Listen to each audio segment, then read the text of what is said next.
1. Restart your PC, close Forza Horizon 6 completely, restart your computer normally, launch the game again afterward.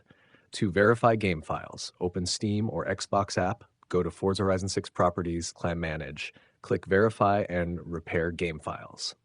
3. Update graphics drivers. Install latest NVIDIA, AMD, or Intel GPU drivers.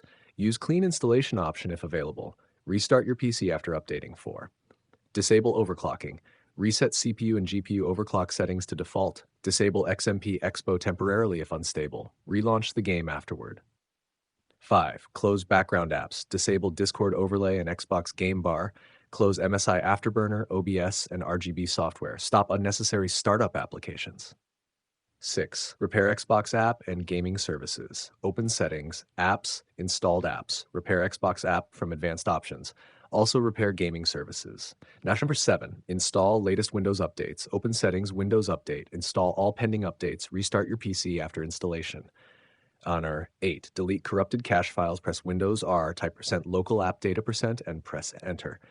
Remove corrupted Forza Horizon 6 cache/config files. Number 9. Reinstall DirectX and Visual C++. Install latest DirectX runtime. Reinstall Microsoft Visual C++. Redistributables. Restart your PC afterward. Notch 10. Reinstall the game if issue continues. Uninstall Forza Horizon 6 completely. Delete leftover game files manually. Install a fresh copy of the game again.